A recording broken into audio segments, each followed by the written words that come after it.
Now, Heartland Sports with Todd Richards.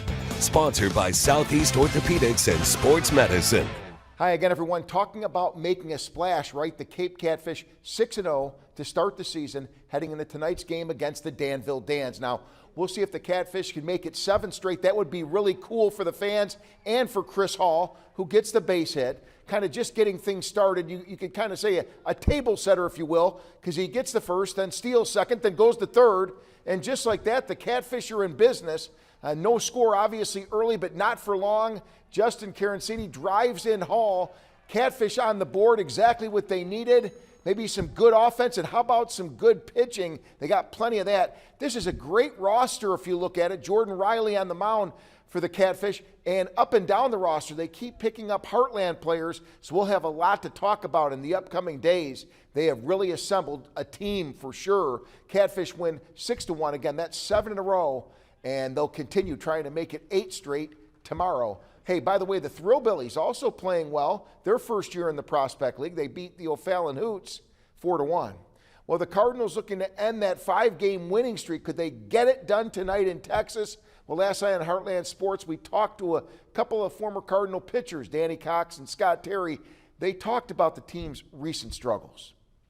You know, there's the highs and lows of everything, but those guys are pros, and you can bet that they're out there really wanting to do better than they are. And sometimes it's very fine in reference to a win and a loss. And, you know, a lot of times the so-called experts will say, well, everybody's going to win 60 and they're going to lose 60.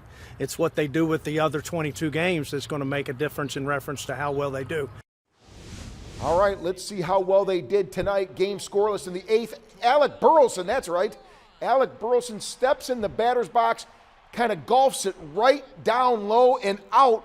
That was the only run of the game, and the Cardinals got it.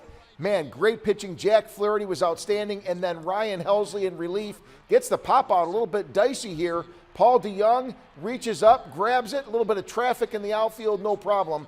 Cardinals go on and win 1-0. They snap that losing streak in St. Louis. Hey, they get tomorrow off. That's a pretty good night, right? Meanwhile, a tremendous opportunity for the Charleston Fighting Squirrels this summer. The Squirrels will host the prestigious 16 to 18-year-old Babe Ruth World Series.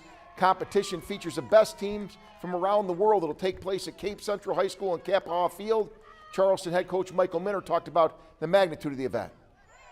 It's going to help all of Southeast Missouri. Of course, it's in Cape Girardeau. Our Charleston people are so supportive. You know, they're what makes us go.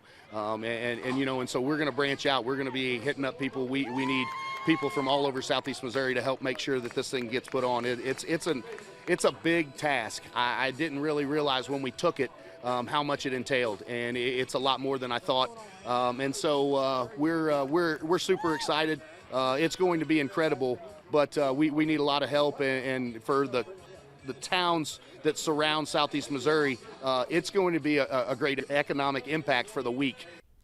Babe Ruth World Series takes place August 13th through the 19th, as I mentioned, at Cape Central High and Kappaugh Field.